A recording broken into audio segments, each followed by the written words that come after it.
Hello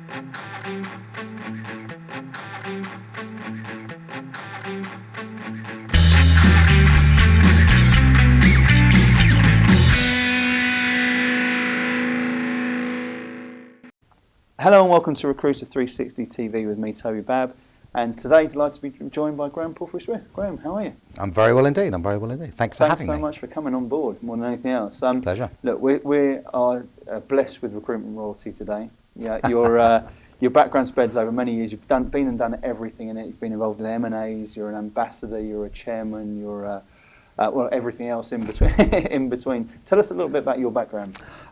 Short version. I've been in the industry for almost 40 years now, only 40 years in 2020.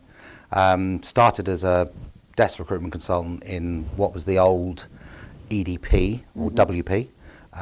Worked my way through, did a lot of financial recruitment, started a business called Baden & Clark, left that after 3 years, joined another business called Harrison Willis, built that up over about 15 years, I think was with them in total. Did a management buyout, floated on the stock exchange, sold it to the Americans, TMP, Monster and so on, and then did some M&A for them over a number of years. Subsequently, I've run a big chunk of Rob Walters. I built a business called 510. I ran a Japanese international recruitment business, not known over here really at all, called Faro, which is about 1,000 people globally. And more latterly, for the last 7 or 8 years, I've been involved with non-exec work and corporate advisory work for things like software companies, Cube19, Ebster, some of your viewers might be familiar with, compliance business, international contractor management business called Six Cats, executive search business, the largest independent search business in Africa, Executives in Africa, you know what it does, and a number of other recruitment businesses both here and in North and South America now. I have over the years done a fair bit in Asia and Australia, but presently that's what I'm doing. And certain amount of M&A over the years, obviously on my own as a principal, buying and selling businesses. In a year with TMP, when I was based out of New York, I bought 12 companies for them, recruitment businesses for them. And I've done a variety of deals of varying types, raising money, which we're always doing for the software businesses, and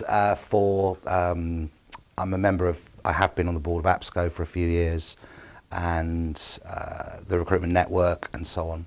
So I'm passionate about the industry and have been for many years, and whilst people will still listen to me, I'll still talk about it. And because I think it gets a bad rep, and I think we need to, everything we can do to help that is positive and beneficial. Yeah, absolutely, and that's something I've been passionate about for a long time. The rep of the industry is a really interesting one, isn't it? Because we provide such an important service as a professional services business, in industry, let alone anything else. You've got great people in the company, you've got a great business. You've got poor people in the company, you've got a poor business, no matter how good the idea and the strategy is behind it. And we need to work, I think, as an industry to professionalise that and do it a little bit more. And who better to talk about that than someone who's done everything that you've just spoken about across the world, across the TRN and various other bits and pieces, and everything you're seeing from so many different companies, as you just said, over the last few years. You'll see all sorts of challenges. What do you see as the sort of recurring themes at the moment in the recruitment industry? The recurring themes for recruitment companies, large and small, and I spend time with very big companies or people that are involved in running very big companies, as well as some very small ones through things like the recruitment network, some people starting up, 5 or 6 people. The recurring themes are, 3 C's really: candidates, candidate attraction, finding the right candidates for the roles that you seek to fill. Consultants or staff more generally, finding good quality people. And the third one really is compliance, which is a bit hidden. It's not one that people are aware of, but it's becoming increasingly more important, and people need to be aware of it. The unglamorous stuff that makes the unglamorous stuff that can really trip you up if you don't get it right. So the first 2 are very common, and I don't know many recruitment companies. I mean, there would be the exception where they don't have any issues in finding all the candidates they want or all the consultants and staff they want. That would be a massive rarity. And in getting on for 40 years, I've never met one yet. And I've never run a business like that. So if there is a secret, please tell me and I'll bottle it. But I think that these days, the consultant and candidate attraction are they're very closely linked. They get more and more close. Yeah, it's about messages, it's about it's about communicating with the marketplace. And whether you're looking for experienced recruiters or you're looking for raw graduates or trainees, apprentices, then you need to determine what your audience is and what the messages they want. Each generation, whether it's the Y generation or the why should I generation, as somebody far braver than me coined it, or it is experienced recruiters in their sort of 30s and 40s, you have to work out what your messages are. And you have to be innovative, and that's particularly true of candidate attraction. So tell me a little bit about where you've seen great innovation around candidate attraction. I think a lot of the stuff I've seen with regard to certainly if you take search, now search obviously is a more refined version of the mainstream, the bulk of the recruitment that I've done or been involved in. But the principles are exactly the same. You have to identify the pool of candidates, and in Executives in Africa case, they can literally be across the world. The diaspora of Africans is huge in every country in the world. You've got to identify them, then you've got to be able to talk to them. Obviously communications these days are much easier. So the best innovation is probably the very simple use of the tools that we all carry around in our pockets every day, FaceTime, Skype, things like that. It doesn't involve spending huge amounts of money. I've been involved in businesses where we were interviewing overseas candidates and we set up studios and we set up video conference rooms and we have all the screens in the room. It looks really cool. It looks like a James Bond movie. But actually it's not massively efficient and it can all fall over. Whereas these days, I was in an office the other day and somebody wanted to speak to a candidate already on a shortlist but needed to talk to him about something, or her actually, and the consultant FaceTimed there and then is talking face to face, literally, with the individual, who's in, I think, was in Houston, in Texas, or somewhere. So it's that's I think using existing tools. Recruiters that's the innovation. It's not necessarily trying to reinvent the wheel. It's finding something that somebody else has done, already invented, and then utilising it for the best advantage. That's the mark of the best innovation full stop in the world, Absolutely. isn't it? Recruiters are massively adept at that. Whether it's a job board or it's Monster, anything that's going to change the world for recruiters, after a couple of years you find that recruiters are dominating it and they're utilising it for their own benefits. And I think it's not relying on the obvious ways, the ways we used to do it. Talking about recruiting our own staff, I was talking to an MD yesterday, and one of the things that she has started doing, and it's literally started, and she's been in the industry 20 years, is she started doing the headhunt calls herself, because the resources are so great these days with things like LinkedIn and other social media. You can identify whether or not somebody's got the right sort of background if you're looking for an experienced manager for an operation in Germany, say. You can identify your shortlist relatively quickly, or somebody can do that for you. But she's actually making the calls herself, and her hit rate's gone from something like 10 or 20% would come for an interview to 60 to 70%. Makes all the difference, because it's exactly the same. If Toby Babb rings up and says, "Hi, it's Toby Babb. I'm Harrington Starr," then they're going to listen and they're going to respond, and usually they'll respond positively. Whereas if somebody calls up and says, "I'm recruiting on behalf of," it's going to have less of an effect. So I think that's a key one. And again, it's not a massive innovation. It's something we've all done. But do we still do it now? And certainly, I'm going to go back to all of my MDs in recruitment and say, "Are you doing that yourself?" It's an interesting aspect, isn't it, about how much people overlook or lurch to one particular play, and there's so many different ways of doing it. I mean, even now when you look at the rep that certain job boards get, as for example, it's like no good candidates are on job boards or anything like that. There's definitely good candidates on job boards, and advertising, and as much as sort of lurching purely towards headhunting. For me, it's about a blended approach of various different things and utilising. And we're seeing explosions in social media, and and video and all of this, Yeah. this sort of stuff together. Candidate attraction to me is got to be a link of about 8, 9, 10 different things. I agree. Referrals and such like, and making sure people can look at that sort of stuff and maximise the opportunities that are there. Yeah, I mean, one of my basic rules over the years, one of the things I've learned is that there isn't a problem that we face in business, particularly in our industry, that doesn't come down to communication or lack of it. Yeah. So you just mentioned referrals. You'd be amazed how many companies I spend time with who are recruiting for sometimes numbers of people, and the rest of the team don't really know. Yeah. The floor doesn't know. So if they know somebody, they might also, in some cases, have very lucrative referral schemes. Yeah. So they're put in a scheme, they've gone to all the trouble of organising it, but they don't tell the people they're looking for, whatever it is they're looking for. Missing out on a tremendous potential audience that's already friendly to you, because they're already warm to you, because they know somebody within the organisation. So I think utilising all the obvious, you're quite right, a range of ways of identifying the candidates, not for your own organisation or for your clients. And I think the thing, again, a lesson I've learned over the years, the more specialised you are, the better it is, because you do become known. The very best businesses, and I class your business as one of them, are, as you know, I'm a judge for a number of the awards, and so I get to meet the best businesses on a regular, certainly an annual basis, sometimes more than once, and they. It's common amongst them that they're communicating extremely well. They've got a very strong message, but they're also very niche. Yeah. They've got a real grasp. They're genuinely thought leaders. Yeah. We used to laugh at the Californian of being a thought leader in the 80s and 90s. Everyone's there. But the reality is that's exactly what it is. And it's a very good way of describing it. Yeah. If you get clients, as I'm sure you do, calling you to ask about developments in the industry, then you know you can be classed as a thought leader. Yeah. If you're constantly publishing stuff, I mean, so cheap, blogging, video blogs, whatever, this sort of thing. It's so relatively inexpensive way of getting a message out there and keeping that message going out to the industry. So it's the consistency in the application to do that sort of thing. Absolutely right. Of being committed to that sort of stuff.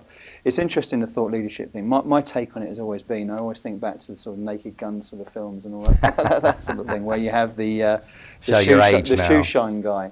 And the shoe shine guy in those classic American films being the person who knows all the information and gets the thing. That's where we should be as an industry. There are so many different things that people think about that. You know, take the fintech space for us. The fintech space is characterised by startups and innovators, by vendors, by consultancies, and by end users.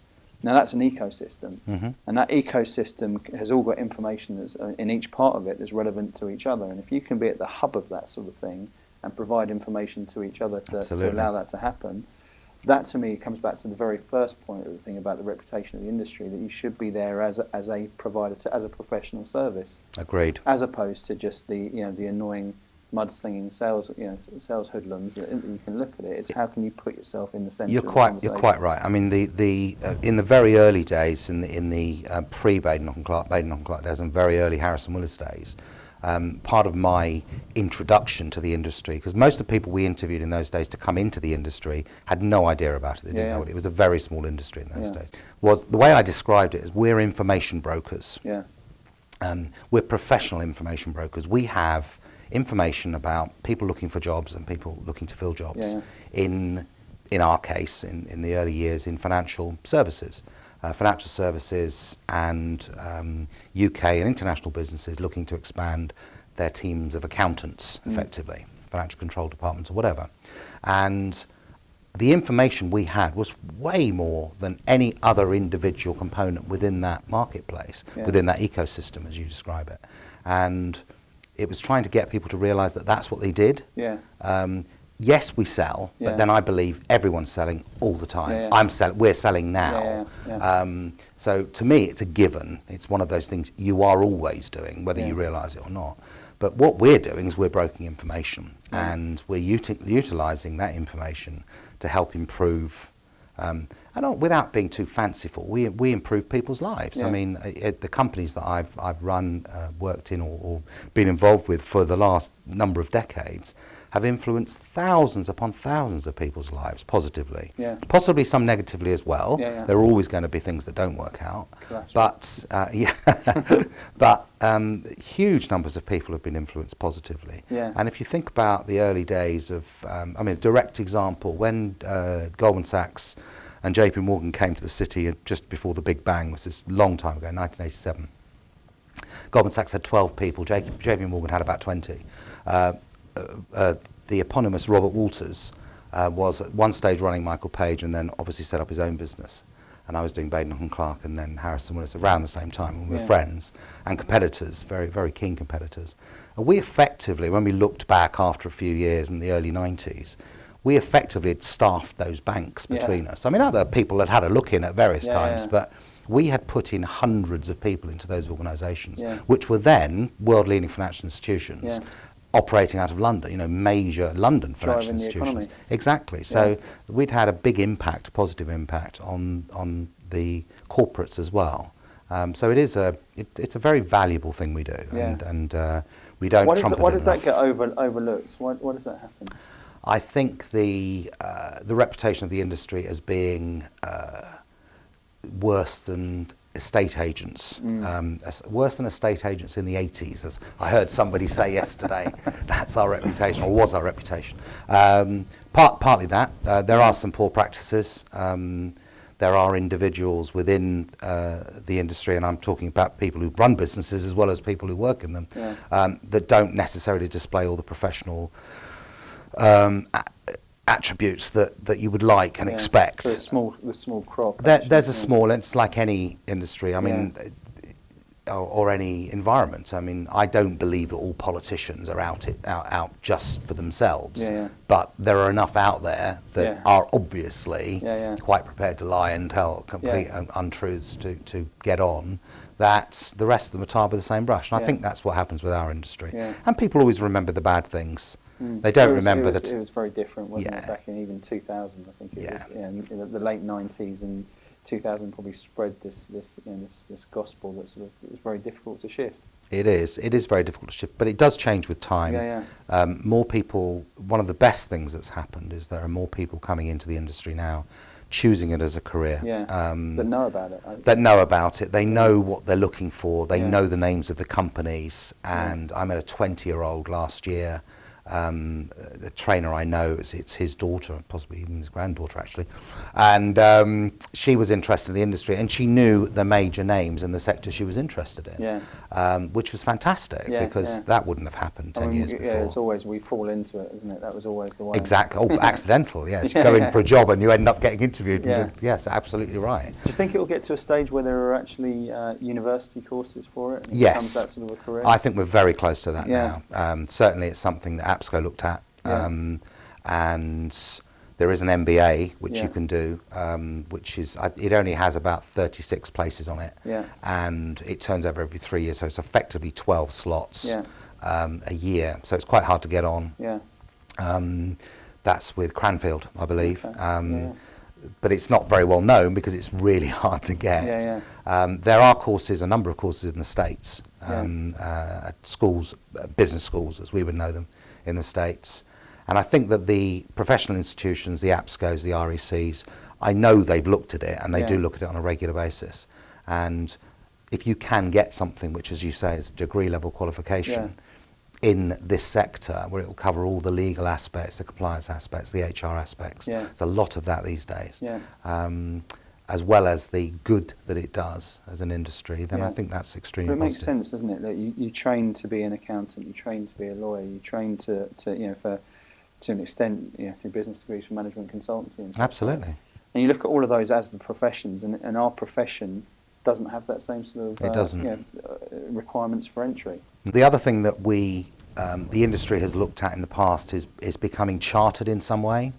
The issues we've got that negate against that are the fact that we have a number of different professional institutions, largely APSCO and REC now, between them have about 5,000 members, with the large majority of those within the REC. were they to at some stage merge into a body for the entire UK industry with international ramifications, because APSCO is already international and REC will become so under the new their new CEO, then that would be the time to look at it. It does take years. Yeah. But obviously, if you can say I'm a chartered recruitment consultant, then you have a chartered surveyor, chartered accountant, and so on. That gives a certain professional cachet as well to with it. it. I mean, you mentioned that 5,000. There's 32,000 and rising, I think, Exactly. in the country, and the vast majority of those are bedroom operations. Exactly. Right? Exactly. So trying to sort of standardise that a little bit is going to be interesting to see how. Yeah, I think it's more about professionalising it rather than standardising it. I think there'll be room for the non-uniform ones, as there are in other industries. But I do think that the big organisations, and we're probably talking 20 years to get there, but the big organisations, they will all have chartered, or their number one people will be chartered people. Yeah. And there'll be a lot more innovation and use of technology, AI, and so on. It continues to develop on that route, doesn't it? And can go Absolutely. That's a subject. Yeah, let's speak about for a that's long another time. The second C that we spoke about was consultants and the issues which the industry and every recruitment consultancy that I've ever spoken to is the same sort of thing. How do you get the best people into your company? The cobbler's shoes of the recruitment industry. Absolutely. Effectively. Tell us a little bit about what you've seen there. I think the problem's been around forever, and it's in the days when I started and my peer group, we were all we now call ourselves part qualified accountants in financial recruitment, I'm talking about, or part qualified IT consultants, but we were actually failed accountants. We hadn't passed enough exams. So and you'd go into a Michael Page or a Bain Clark or a Harrison Willis, and they'd say, well, have you thought about this? In fact, in the early days, it was all on paper, of course, in those days. You had a question on every interview form, and it was literally a form, which was PRC. Yeah. That was started by Mike Page himself, the original man, and it stands for Potential Recruitment Consultant, as I'm sure most recruiters would know now. Yeah. And you had to tick that box or not. Yeah. So is this somebody you could see doing the job you were doing? Yeah. That doesn't happen these days. Yeah.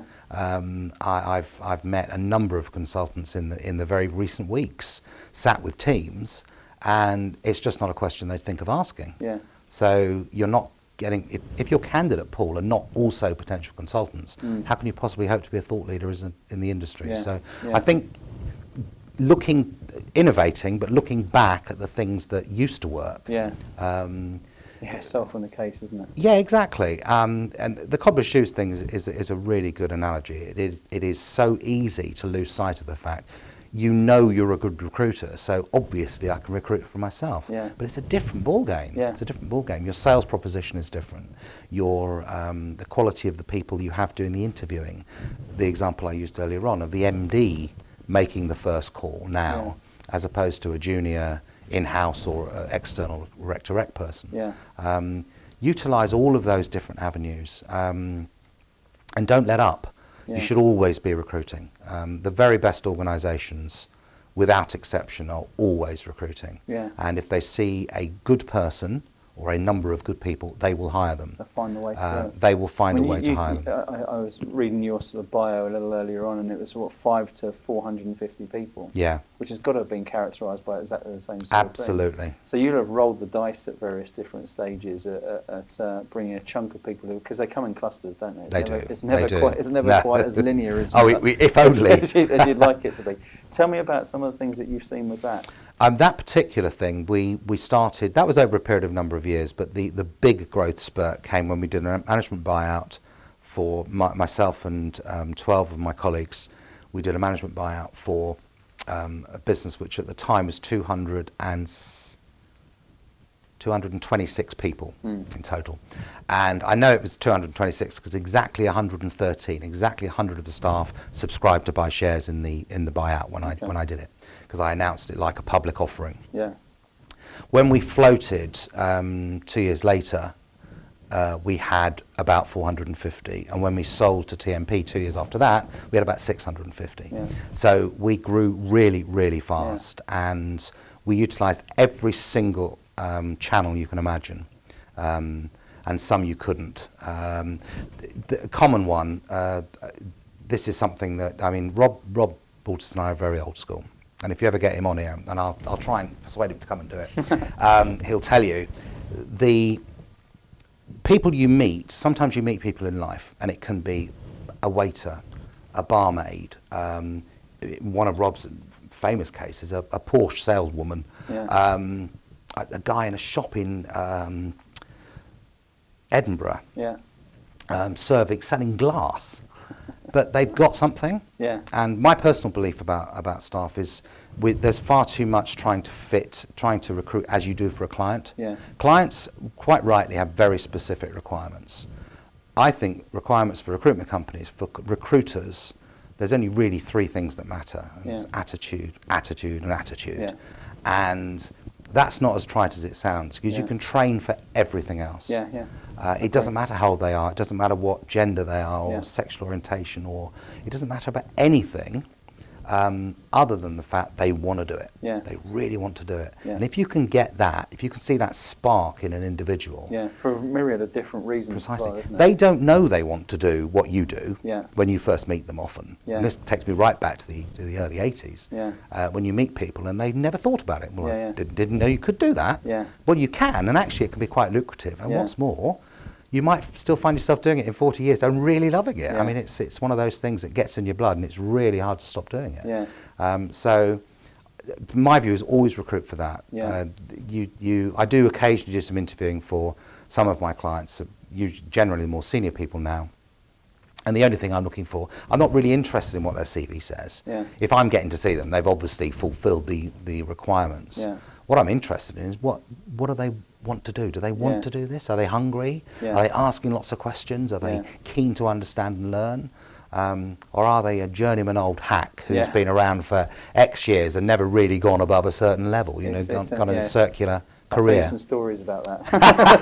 Not on camera, though. But it is amazing. You're exactly right. There's so many different walks of life that you can do. I was speaking to my brother-in-law about one of his, he's in the estate agency business, but it was a guy who was serving him and his family in a restaurant who's become his top biller from exactly the same sort of thing. There's so many different backgrounds that allow you to find people, and I think that concept of being present and seeing in people and being, just talking to people about where it is. Some of the best business that we've ever done has actually just been coincidental. It is, and it's, I think, part of the job of the CEO, of the owner of a business, somebody who, a manager, somebody who aspires to that sort of role, is to have your eyes open all the time. The best example of that for me was we were buying a business called Graythorne, which is an big IT recruitment company. It's now owned by Manpower. I was buying it from the original owner, Peter Mackley.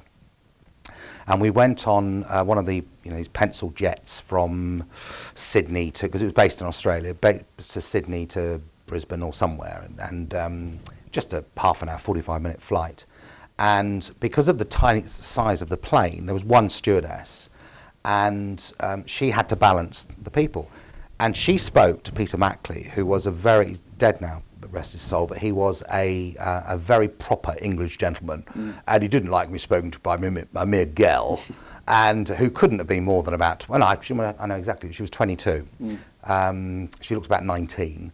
And she spoke to him in such a way, politely, but very firmly. He was not going to sit where he wanted to sit with his chaps. He was having to sit further back to balance the plane properly. Yeah. No problem whatsoever. When we got off on the platform, I said to the guy who eventually became my CEO, I said, "Did you notice the stewardess?" And he thought I was being rude, and I wasn't. And I said, "No, the way she spoke to Peter." Yeah. And he said, "Oh, yeah." And I waited for the penny, and thankfully it did. Yeah. And months later, another visit, after we'd bought the business, walk into the office, and who's sitting in the office on the training team, which is about 12 desks. Yeah. It's a big office, about 100 consultants. There's a training team, which was the first one you saw as you walked in. Yeah. And who's sitting right in the middle of there? Was this girl as a training recruitment consultant. And carried on to be a great recruiter. And carried on to be a great recruiter because she had that something, she had that spark. But she wouldn't have thought about it at that time unless somebody had actually picked her up on it and said, "Look, you should talk to us about what we do." So some of the best consultants I've ever hired have been like that. It's staying visual, isn't it? That's is. the thing, keeping your eyes open to it. Keep your eyes open and keep communicating your messages. So we sold the candidate side. Oh, Sold the consultant side. Easy.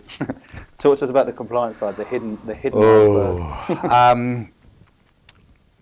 Back in the 80s and to a certain extent the 90s, compliance was something that was an unnecessary evil. A lot of recruiters, and I'm not talking about people doing overt illegal activities. I'm talking about people not really being aware of what you needed to do and corporate legislation and so on. That has been changing year on year, and it's become more prevalent. 2016-17, there were a number of significant law changes. The most significant one to me, we're all obsessed about GDPR at the moment, from where we're making this, it's 3 weeks away, 23 days away, whatever. And it's been a big feature of recruitment. The whole recruitment industry has been making a noise about it. Every single exactly. Day. But one that's been missed, or apparently has been missed, and which I think is significantly more important and fundamental, with the Criminal Finances Act. Yeah. It's a bit like the Bribery and Corruption Act, which came out a few years ago, built exactly on the same lines. And what it basically says is if a company directly or indirectly, knowingly or unknowingly, facilitates tax evasion anywhere in the world, if it's illegal in that country and it's also illegal here, then it's a criminal offence here. And it's the directors of the business that will be held liable. And if you imagine the big VAT fraud cases that have happened, where people, I think there was one where a father and two sons got something like 40 years between them for VAT fraud. Now that was a systematic fraud over a number of years involving tens of millions of pounds. So I'm not suggesting that Gary Eldon of S3 is going to end up, getting a 10-year stretch in the scrubs for one of his consultants in Mongolia, putting out a consultant. I don't think that could ever happen. But it is going to cause problems, and recruiters are just not aware of it. And I think that part of my role at the moment is trying to get that message out to as many people as possible. Yeah. Just be aware of it. I mean, you can choose to ignore it. That's absolutely fine. Yeah. We didn't used to worry so much about business risk, when running recruitment companies. And I think we were largely naive, being completely honest. I suppose Faro probably had the biggest number. We must have had 7,000 or 8,000 contractors, what I would call professional contractors in various parts of the world. We had 1,000 in Brazil. We had about 1,200 in Switzerland. And at the time I was their CEO, I don't know if we were compliant. I just assumed we were. Yeah. But we may well not have been, Yeah. and I just didn't know. I'm not proud of that. It wasn't until years afterwards. I think it's very natural, isn't it? It is. Yeah. You just assume, Yeah. and especially if you ask your own people, and they say, "Oh yeah, it's fine." Yeah. Or you ask your CFO, and he says, "Oh no, it's absolutely fine." Yeah. Sometimes it isn't, Yeah. because we were all operating from the basis of ignorance. So I've got good friends, I won't name them, who still run major recruitment companies, public recruitment companies, and I can find something out about one of their operations somewhere in the world, and they'll go, "No, yeah, really, Yeah. you should check that." Yeah. So I think that's one of the issues. It is It's a moving parts of the business, isn't it? It is, and the thing is, it impacts really significantly on value. The investment community, the private investment community, the venture capital, private equity community, not to mention the public markets, are really, really hot on this stuff now. And so I'll give you a very small example, but if you imagine this for a business that's making 10 million profit and worth, on the face of it, 100 million, this was a business I was two partners. I was buying it on behalf of one of the partners from the other, so it was an internal MBO. One partner was leaving to go off to do something else. The one that I was advising, the one who was buying it. In part of my due diligence, they were a French company. I found a number of, I think it was only about half a dozen contractors working in Paris, in tech, who were massively non-compliant. They hadn't been caught, But the social security rules, I'm sure you're aware, in France are really draconian. Yeah. And if you get it wrong, they can go back years and they can fine you. And it can be a big chunk. Yeah. So I went to them and said, look, we're going to take all that GP off. We didn't penalise them because they hadn't been caught. Yeah. But, you know, that's a risk. We can't count that in... That knocked about 40% off the cost of the business. Yeah. Now, needless to say, the partner was leaving, was absolutely gutted about it. Yeah. There was nothing he could do. Yeah. We're not going to count that because you can't count that in the GP. You certainly can't count that in your profit. Yeah. In fact, you are going to have to sign a warranty. Yeah. And every deal that's happened, that happens with professional investors, you have to sign warranties and indemnities. Yeah. And one of those warranties is in every single deal is a tax warranty. So if you imagine that example transposed into a bigger organisation, it could be many millions, or the deal could just fall over. Yeah. I've certainly walked away from deals where you find something, you lift up the corner Like of something, and you think, oh, actually that doesn't look right. Yeah. And a lot of professional investors, private equity houses, are looking for a way not to do the deal. Yeah. They have to do deals. They're all the, if they look for every reason not to do a deal and they can't tick any of those boxes, they will do a deal. It's got to be a good deal by quid pro quo. It's got to be a good deal. But if they find something and it smells a bit off, they're not sure, then they will walk away. Yeah. So it can be, you can put months, years of work into these transactions. I was talking to somebody yesterday, sold a business after about 20 years, and it took 2.5 years to do an MBO. It's an MBO. The people were in the business already who were buying it. Yeah. They can take an awfully long time. I remember speaking about this to Dan, obviously over at Cube, and talking about getting that bit right from the very start to do that. One of the lessons, one of the lessons, and I talk about it. I've lifted that from his presentation because I was involved at the very beginning of Cube, and one of the things we did, our lawyer Brian Bledsoe Mitchell now is he drummed it into us. It's all virtual, of course, these days, but have a virtual data room, and every single document, every single contract has gone into that virtual data room. So every time you want to do a raise, and with software businesses, you're raising every year, at least once a year, then all you've got to do is give them the virtual key, whoever might want to invest, and they can go in and have a look, and at anything they want to, going right back to the very start of the business. Yeah. That's hugely powerful, hugely powerful. It's embarrassing if you go into a business now and I'm acting for a purchaser or looking to buy something myself, and I find stuff and think, well, what does that mean, and where's this, and we don't know. So where's the lease for your building? Somewhere. Oh, it's somewhere. Oh, so and so's got it, haven't they? No, I thought you had it. That sort of thing, and that's. It's not a comedy program. This is real. And millions of pounds involved in some cases. It's so I think getting that bit right. It's easy to lose. It's so difficult to make the value. Yeah. But to lose it is incredibly easy as well. So so it's a really interesting thing there about the compliance and the devastating impact it can have by not getting it right and the variances of it. It's very, very easy to lose yourself money. It's very, very difficult to make yourself a lot of it. You've seen a number of different companies and been involved in companies that made themselves a lot of money through the recruitment space, and companies that got it absolutely right. What have been some of the key things that you've seen recruitment companies doing to get those multipliers, to create that in a world that's very difficult to do that same sort of stuff? Yeah, that's a very good question. I think the first point I'll make, and I will answer the question, but the first point I'll make is that nobody gets it right all the time.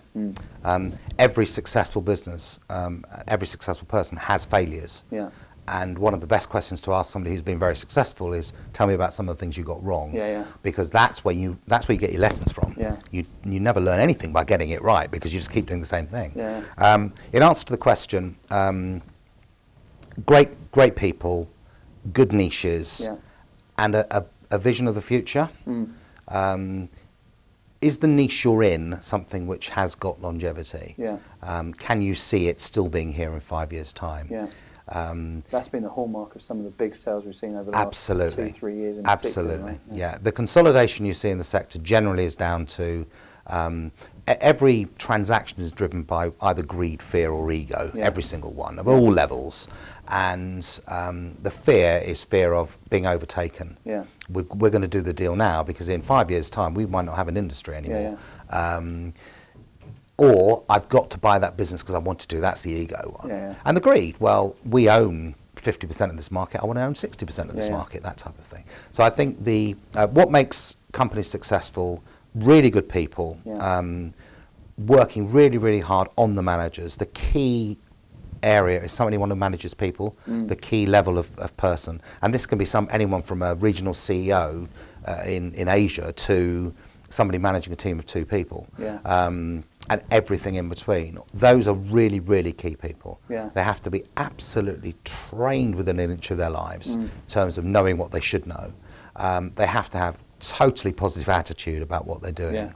And they have to be prepared to go above and beyond. They have to be prepared to put themselves on the line to make things happen.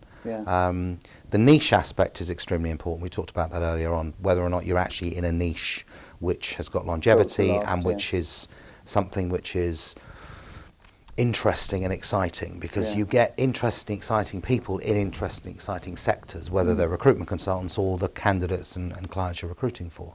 Those are probably the 2 biggest areas. You obviously have to be funded, but recruitment companies generally operate on very good margins. And if a recruitment company is not throwing off cash, even when it's growing, then there's usually something wrong with it, something much more fundamental. And generally they come down to management and communication issues. The wrong people with the wrong messages. That's the flip side of what makes companies successful. And you can easily go like that, and you can go up and down quite easily if you start getting some of those messages wrong. The ones that do really well, that working all the time to improve. The Kaizen principle is continuous improvement. There's nothing that's perfect. We just want 5%. The James Osborne, we need margin. I think he says 15%. I say 5. Tweak performance. Tweak performance, exactly. I want a 5% increase in all these areas. We do that, you've got a much better business. And if you keep doing it, you've got an extremely successful business. So those are the best businesses. And being led by great people. People who get it. People who want it to be successful. And that's the same no matter what the industry, isn't it? It's you get the people right, the strategy right, the niche right, the communication across the piece of it. It's no massive secret. It's a bit like recruiting candidates and consultants. And it's easy, really. Who'd have thought it? I'm going to leave you. We can talk about everything on this for days, but I'm going to leave you with one last question. It's the same one I ask everyone at the end of it. You've mentioned the glass salesman in Edinburgh, the air stewardess, the stories like that. If you were to speak to one person who's just getting into industry from whatever background that they're getting into, to be successful in recruitment, what would you give that one bit of advice? For me, it's really easy. I'm assuming they've got the attitude. Otherwise, you wouldn't be talking to them. They wouldn't have joined. It's work hard and have fun. I don't know anybody who's successful. Anybody who hasn't done that. It's really hard to be successful if you don't enjoy it. I would say it's almost impossible unless it's accidental, and that doesn't happen in our industry. Everyone who's been successful, all the people I admire, my peer group, all the people I look at now in their 20s and 30s and running businesses, they've worked really, really hard, and they still work really, really hard. And enjoy it. And enjoy it. Work hard and have fun. It's really simple. It's funny that, isn't it? Because I think that's an attitude as much as anything else, isn't it? About how people see it. You have 2-3 different people all doing exactly the same job, and some people take a different attitude to how they do that. The classic stuff that you see on social media about "thank God it's the weekend" or "God it's Monday" and all that sort of thing. I always think it's a shame. It's something my dad sort of put into me right from the very start. I should go out and enjoy what I do. And there's a great quote that I saw years ago that said, "You can't always do what you love, but you can always love what you do." And I think if you go in with that sort of mentality to anything, and you outwork it, then it's there's no better industry, is it? It's great fun. Couldn't agree more. It's the best industry in the world as far as I'm concerned. But you have to work hard, and then you'll have fun. Graham, it's been an absolute pleasure. Thanks so much for coming. My pleasure. And sharing everything that you've gleaned over the years. Thank you very much for having me. It's been a brilliant snapshot. Thank you all for watching, and we'll see you again on another episode of Recruiter 360 TV very soon. Thank you.